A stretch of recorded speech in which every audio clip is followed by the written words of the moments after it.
नमस्कार, बहुत स्वागत है आपका शो में जिसका नाम है प्राइम एट 4। प्राइम एट 4 मतलब वो खबरें जिनमें है प्राइम टाइम में छा जाने का मादा, और उनमें भी वो खबरें सबसे पहले जो हैं इस बुलेटिन की खास खबरें आज आपको दिखाएंगे। दिल्ली में चुनाव की तारीख करीब, अब ये आखिरी जंग, चुनाव की आखिरी जंग जनता किसके संग। दिल्ली में पीएम मोदी से मिले स्टूडेंट्स, आम आदमी पार्टी की शिक्षा नीति पर कैसे लगा डेंट, ये बताएगा प्राइम एट 4। कुंभ में भगदड़ पर संसद में बवाल, विपक्ष के तीखे सवाल, क्या है ये सवाल आपके सामने रखूंगा। महाकुंभ में जारी है अमृत स्नान, लखनऊ से सीएम योगी का पूरा ध्यान, कैसे इस बार कहीं कोई चूक नहीं, क्योंकि सीएम लगातार इस बात पर निगाह रख रहे हैं कि कहीं कोई गड़बड़ ना होने पाए। विपक्ष ने लोकसभा में चर्चा की मांग की, संसद में विपक्षी सांसदों ने नारेबाजी की। विपक्षी दलों ने भगदड़ में हुई मौत को लेकर सरकार से जवाब मांगा। लोकसभा में कुंभ पर जवाब दो के नारे गूंजते रहे। इसके बाद कांग्रेस समेत दूसरी विपक्षी पार्टियां सदन से वॉकआउट कर गईं। आपको जनता ने प्रश्न पूछने के लिए भेजा ना सदन में, कि मेज तोड़ने के लिए भेजा है। अगर इसीलिए भेजा हो तो जोर जोर से मारिए। हाँ, तो ये तो रोज बता दिया जाता है कि आज 2 करोड़ लोगों ने स्नान किया। ये 2 करोड़ और 10 करोड़ की गिनती तो कर लेते हैं, लेकिन जो लोग मरे उनकी गिनती आज तक नहीं कर पाए, और न बताते हैं। और इतना बुरा हाल है गंगा के किनारे, कीचड़ में लोग फंस जाते हैं तो मुश्किल से गंगा तक पहुंच पाते हैं। प्रचार के आखिरी दिन भारतीय जनता पार्टी ने पूरी ताकत झोंक दी। रक्षा मंत्री राजनाथ सिंह ने रोड शो के दौरान नवभारत से बात करते हुए क्या कुछ कहा, सुनिए। आज एक आखिरी दिन है कैंपेन का। हमने देखा कि आप इससे पहले भी एक रोड शो किए। क्या लगता है सर, एक जो बड़ा एग्जाइल है, एक वनवास है बीजेपी का 27 साल का खत्म होने का, लगता है इस सवाल पर? दिल्ली का जैसा इस समय का माहौल है, उस माहौल को देखते हुए जो मेरा राजनीतिक जीवन का अनुभव है, उस आधार पर मैं कह सकता हूँ कि इस बार भारतीय जनता पार्टी 2/3 बहुमत से अपनी सरकार दिल्ली में बनाने जा रही है। सर, अरविंद केजरीवाल और आम आदमी पार्टी जो है एजेंसीज के गलत इस्तेमाल की बात करते हैं। जब भी बीजेपी कोई मुद्दा उठाती है वो ये कहते हैं इलेक्शन कमीशन कुंभकर्ण है, सो रहा है। क्या लगता है सर? यह समझता हूं कि पहली बार उन्होंने कहा कि एजेंसीज का दुरुपयोग जो है भारतीय जनता पार्टी के द्वारा किया जा रहा है। इसका मतलब कि वह हताश हैं, निराश हैं और अपना आत्मविश्वास खो चुके हैं। और सर, अगर इलेक्शन कमीशन वगैरह पर सवाल उठते क्या करके, और सर क्या मैसेज देना चाहते हैं? उनको लगता है कि इलेक्शन कमीशन जो है पार्शियल रोल प्ले कर रहा है, तो अदालत की भी शरण ले सकते हैं। कौन रोकता है उनको? जाए। क्या मैसेज देना चाहेंगे सर दिल्ली की जनता को? और मैं समझता हूँ इस प्रकार से देश की स्वायत्त शासी संस्थाओं, माने जो ऑटोनमस ऑर्गेनाइजेशंस हैं, उनके ऊपर बेबुनियाद निराधार आरोप लगाने की कोशिश नहीं करनी चाहिए। अरविंद केजरीवाल ने बीजेपी पर बड़ा हमला बोला है। केजरीवाल ने कहा आम आदमी पार्टी कार्यकर्ताओं पर हमले बोले जा रहे हैं, बीजेपी में शामिल होने के लिए धमकियां मिल रही हैं। दिल्ली पुलिस को केजरीवाल ने लाचार करार दिया। इस चुनाव के दौरान महिलाओं के ऊपर हमले हो रहे हैं। इस चुनाव के दौरान महिलाओं को नहीं बख्शा जा रहा। महिला कार्यकर्ता जो डोर टू डोर जा रही हैं, उनके ऊपर हमले हो रहे हैं। तो लोग पूछ रहे हैं कि वो कौन गुंडा है जिससे सारे देश के गुंडे ऑर्डर लेते हैं, जिसके आदेश का पालन करते हैं। दिल्ली के बिजवासन में अमित शाह की रैली हुई। गृहमंत्री अमित शाह का केजरीवाल पर बड़ा हमला। केजरीवाल ने 52 करोड़ का शीश महल बनाया, अमित शाह ने दोहराया। केजरीवाल ने 50,000 गज का बंगला बनाया। केजरीवाल ने लोगों का पैसा खर्च किया। केजरीवाल ने अपने घर में 10 लाख का सोफा लगवाया। सिक्योरिटी भी ले ली, सरकारी गाड़ी नहीं लेंगे, गाड़ी भी ले लिया। सरकारी बंगलो नहीं लेंगे, एक बंगलो तो लिया, 4 बंगले तोड़कर 52 करोड़ रुपए का 50,000 गज का शीश महल बनाया। ब्रिजवासन वालों, किसी का ये हजारों की संख्या में आप आए हो, किसी का 50,000 गज का बंगला है क्या?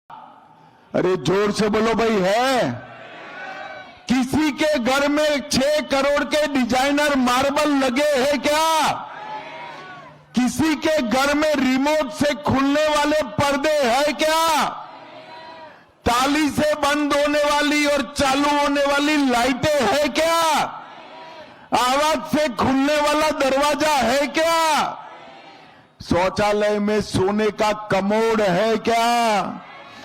15 करोड़ का वाटर सिस्टम आपके घर में लगा है क्या? रिक्लाइनर सोफा, एक सोफा 10 लाख का किसी के घर में है क्या? भैया 52 करोड़ रुपया जो केजरीवाल ने अपने निवास पर खर्च कर दिया, ये किसका है?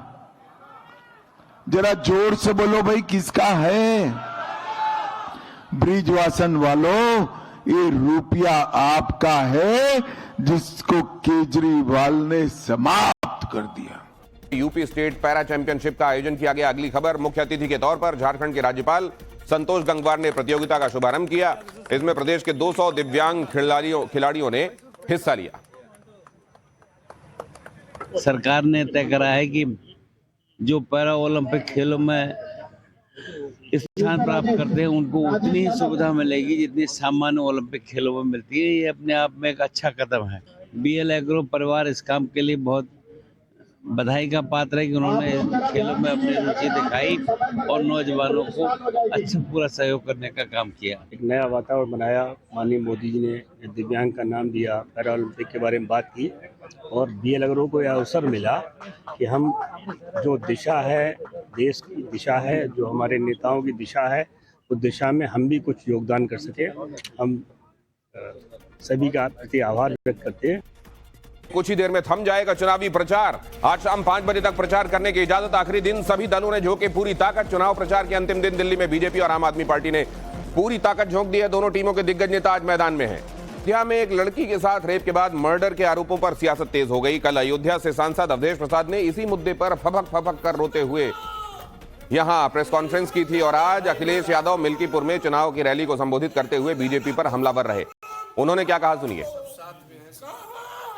स्वाभाविक है, एक पिता, एक भावुक व्यक्ति जिसका इतना लंबा सफर राजनीति करा हो, अगर परिवार के लोगों का दुख समझ करके अगर उन्हें रोना आ गया, दुख हो गया उन्हें, तो सोचो हमारे वस्त्र पहनने वाले लोगों ने क्या कहा।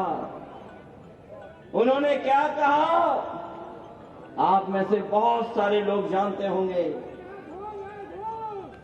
वो कहते हैं कि हम लोग ढोंग कर रहे हैं। बिहार के पूर्व मुख्यमंत्री और मौजूदा केंद्रीय मंत्री जीतन राम मांझी ने बिहार विधानसभा चुनाव को लेकर बड़ा दावा ठोक दिया। मांझी ने अपनी 20 सीट वाली मांग को एक बार फिर दोहराया। साथ ही अगले चुनाव में भी एनडीए की जीत का दावा किया। दरअसल इसी साल बिहार में विधानसभा का चुनाव है और मांझी चाहते हैं कि एनडीए में उनकी पार्टी को 20 या उससे अधिक सीट मिले। उनकी इस मांग से एनडीए में प्रेशर पॉलिटिक्स शुरू हो चुकी है। हरियाणा के परिवहन और ऊर्जा मंत्री अनिल विज ने मुख्यमंत्री नायब सिंह सैनी के खिलाफ मोर्चा खोल दिया है।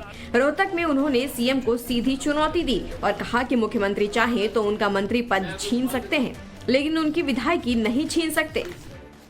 एमएलए मेरी को छीन नहीं सकता, वो मुझे लोगों ने बताया, तो मुझे तो कोई फर्क पड़ता नहीं। अनिल जी जिस तरह से छीनते होंगे छीन ले।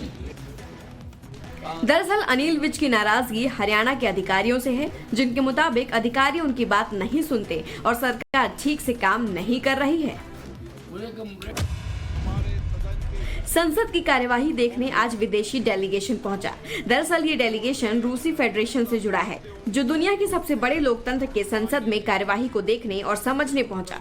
प्रश्नकाल की कार्यवाही समाप्त होने के बाद स्पीकर ओम बिरला ने इसकी जानकारी दी और रूसी डेलीगेशन का संसद में स्वागत किया और इसे भारत और रूस के मैत्रीपूर्ण संबंधों के लिहाज से बेहद अहम करार दिया।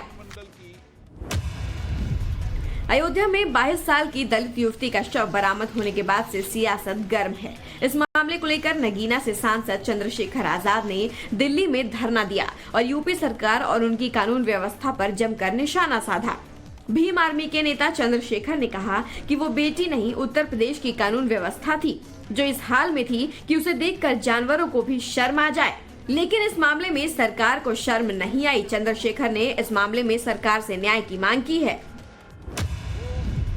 आम बजट में बिहार को मिली तरजीह से जेडीयू नेता संजय कुमार झा बेहद खुश नजर आए और उन्होंने विपक्ष पर बड़ा आरोप लगाया। संजय झा ने कहा कि विपक्ष बिहार और बिहार के लोगों के खिलाफ है। इतना ही नहीं, उन्होंने मुख्यमंत्री नीतीश कुमार के इंडी गठबंधन छोड़ने के फैसले को भी सही करार दिया। संजय झा ने कहा कि जब आरजेडी यूपीए सरकार में थी तब उन्हें बिहार के लिए काम करने का मौका मिला था, लेकिन उन्होंने ऐसा नहीं किया।